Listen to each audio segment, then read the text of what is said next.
সেই সময় সরকার বা গোয়েন্দা সংস্থা তারা ভাবছে এই আন্দোলন, যেহেতু আমি এই পুরো সার্কেলের লিডার, আমি ছাত্র শক্তির সেক্রেটারি এবং আন্দোলনে আমি ফেস, তো আমাকে ধরলে মনে হয় সব কিছু পাওয়া যাবে আসলে।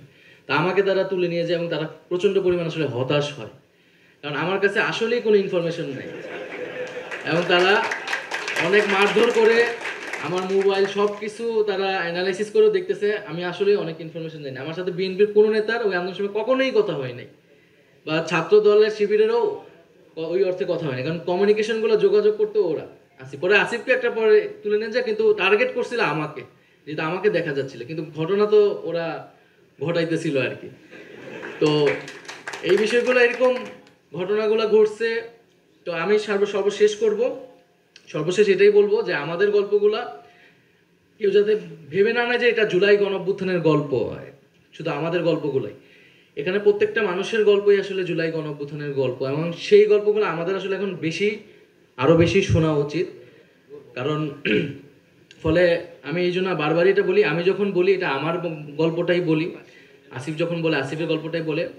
আর একটা বিষয় হচ্ছে এই 36 দিনের আন্দোলন, আমি যদি কখনো বই লিখি বা আমি যদি আরো বিস্তারিতভাবে জুলাইকে নিয়ে লিখতে চাই, তাহলে 36 দিনের থেকেও আমার কাছে গুরুত্বপূর্ণ হচ্ছে তার আগের যে 5-7 বছর, যেটার মধ্যে দিয়ে আমরা বড় হয়েছি, আমাদের চিন্তা ভাবনা, আমাদের ভিতরে ক্ষোভ বিক্ষোভ তৈরি হয়েছে আসলে।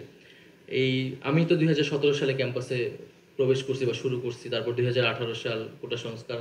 আমাদের যে একটা জার্নিটা আছে গত 5-7 বছরে হয়েছে।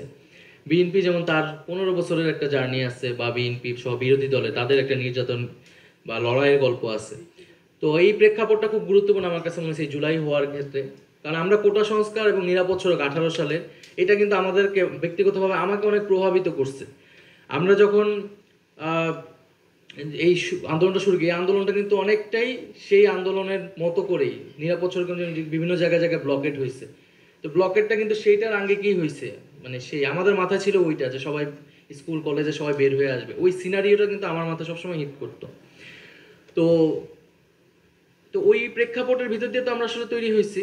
তো এই জন্য আমার কাছে সেই পুরো 5-7 বছর আমরা অনেকগুলো ছোট ছোট ঘটনা ঘটছে, অনেকগুলো আন্দোলন হয়েছে, আসিফ জেলে গেছে, আক্তার ভাই 2বার জেলে গেছে, এবং আমরা এখানে ছাত্র অধিকার পরিষদ হয়েছে, ছাত্র অধিকার পরিষদ ভাঙছে, নতুন একটা ছাত্র সংগঠন হয়েছে, এখানে আরো অনেকগুলো সংগঠন ভাঙছে, অনেক ধরনের পরিবর্তন হয়েছে আসলে রাজনীতিতে সেই পরে, এবং করোনার পরে এক ধরনের শিফট ঘটছে পুরো রাজনীতিতেই। তবে এটা সত্য যে আমরা গত 5-6 বছর ধরেই আমরা একটা গণ অভ্যুত্থানের জন্য অপেক্ষা করতাম সবসময়। এই হাসিনা সরকারের পতন একদিন ঘটবে, এটা আমাদের একটা কামনা ছিল সবসময়। কারণ আমার নিজের কাছে মনে হইতো যে আমি ঢাকা বিশ্ববিদ্যালয়ে পড়ছি বা ছাত্র রাজনীতির সাথে যুক্ত বা ছাত্র হিসেবে আছি, যে আমি আমার পরবর্তী প্রজন্মকে আসলে কি বলবো যে একটা ফ্যাসিস্ট সময় আমরা বিশ্ববিদ্যালয়ে পড়ছি, যে বিশ্ববিদ্যালয়ে এত আন্দোলন এত ইতিহাসের গল্প, অথচ আমরা ব্যর্থ, আমরা কিছুই করতে পারি নাই।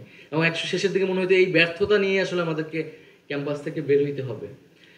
তো এটা বাংলাদেশের জনগণ এবং উপরওয়ালাকে ধন্যবাদ যে এই ব্যর্থতাটা আমাদেরকে নিয়ে বের হইতে হয় নাই, বরং একটা সফলতা নিয়ে আমরা বের হইতে পারছি বিশ্ববিদ্যালয় থেকে, যে সরকারের পতনটা ঘটতে পারছে এবং সেখানে আমাদের কিছুটা ভূমিকা ছিল। এবং আমাদের এখন সামনের যে বিষয়টা, যে আমাদের প্রজন্ম এবং পরবর্তী প্রজন্মগুলো যারা বাংলাদেশে, তাদের জন্য যে আরেকটা ফ্যাসিজম তৈরি হবে না, এইরকম একটা রাষ্ট্র কাঠামো সমাজ ব্যবস্থা বাংলাদেশে তৈরি করা, সেটার জন্য কাজ করা, যাতে আমাদের গণতান্ত্রিক অধিকারগুলা রাষ্ট্র হিসেবে 53 বছরে আমরা যা করতে পারি নাই, এই জুলাইয়ের মধ্য দিয়ে আমরা যাতে করতে পারি। এবং জুলাইকে আমি সবসময় মনে করি এটা আমাদের একটা স্টার্টিং পয়েন্ট, এটা আমাদের এন্ডিং পয়েন্ট না। আমরা জুলাই থেকে শিখেছি, জুলাই থেকে আমরা শুরু করেছি, এবং এই যে আমাদের জার্নিটা গণতান্ত্রিক লড়াইয়ের, এইটা আমাদেরকে অব্যাহত রাখতে হবে।